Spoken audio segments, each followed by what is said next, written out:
Welcome where I teach you to be the CEO of your nursing career. I'm Christina, and today we are going to talk about how to make the absolute most money as a travel nurse. Okay, so number one, and maybe the most obvious, is you need the high paying contracts, and they tend to not be in like the super touristy areas, minus California. California is definitely a high-paying state, but places like Florida, Texas, Georgia, like the warmer climate states that people want to go to in the winter, tend to not be the higher-paying contracts. If you are willing to go somewhere very cold, like in the middle of January, such as Vermont, you may get a higher-paying contract. So my point being is, don't get tied down to location. Places like Colorado tend to not be as high-paying because people want to go there and they know that. So it's better to kind of go to the places people don't want to go. If you care about making money, then you can make the best of like any situation in any city. There's definitely cool things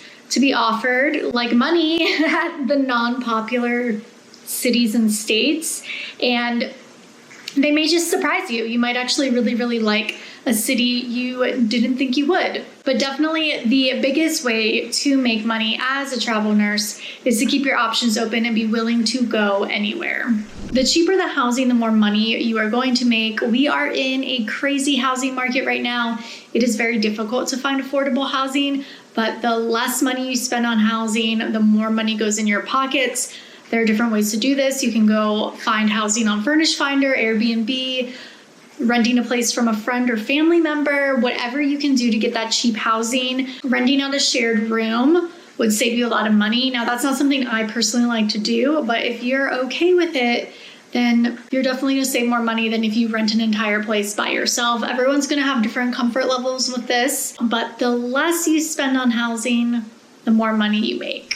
So get a really good travel credit card. The more points that you accumulate, you can use them towards flights, you can use them towards hotel stays, all the fun things. My favorite card is the Amex Platinum, just because you get so many cool perks. It is definitely a bougie credit card. You get access to all the Centurion Platinum lounges with free alcohol, free food. You get Uber and Audible credits every month. You get access to fine hotels and resorts where they give you like $100 credit where you can use that towards meals or the spa. You just get so many perks. It is kind of a pricey credit card, but it's personally my favorite. So I'm going to leave a referral in my description box. If you want to sign up for them, you'll get points and I get points. So that's my favorite card, but there are definitely cheaper options out there. I just recommend a travel card that you feel comfortable with. Any travel card will really do, but those points really add up. Eat cheap during the week. The most amount of money we end up spending just in life in general is on housing and food. So if you can cook meals, I definitely recommend that. Or if you can find like local cheap eats, definitely do that. Now, I also recommend those splurging a little bit here and there on the weekends when you're in a new city. I feel like a really good way to learn about the city is through their food. So I would still splurge here and there on a nice meal, but try to budget your money and eat as cheap as possible. I love Uncrustables. I like take those to work every day, or whatever it is you feel comfortable with. It's usually cheaper to make food at home and bring it with you. That hospital food adds up, and most of the time it's not very good. So I try not to buy food at work.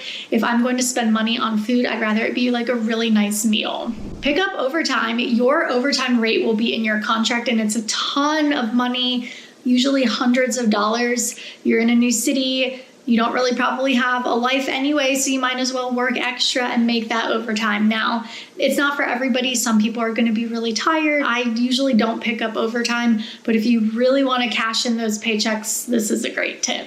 Refer your friends. A lot of the agencies will give you a cash payment if you refer a nurse to your agency. So anyone that you know that wants to be a travel nurse, you can refer them to your recruiter and make some money. And if you are looking for a recruiter, let me plug myself. You can use my recruiter. It's in my description box.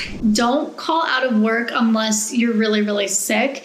if you're just like needing a mental health day or you're just like not having a good day, try to push forward, because what ends up happening is you lose your tax-free stipend for the day if you don't go to work. It's better to show up to work and leave early and, say that you're not feeling good than it is to not show up for work at all. If you don't show up for work at all, you don't get the tax-free stipend. Now, obviously, if you're sick, don't come into work. Don't expose anybody to that. But if it's something else that's not contagious, try to push through it. And then limit yourself time off in between contracts. If you want to have a huge take-home pay for the year, the more time you take off is the more time you're not getting paid. Now, I'm definitely a big believer in taking time off. I think that's one of the huge perks of travel nursing is the unlimited time off that you can have in between contracts, but limit yourself maybe to 3 to 4 weeks in between contracts so that you can make more money. If you like this video, I'm going to leave another one right here that you can go check out next, and I'll see you in that video. Bye.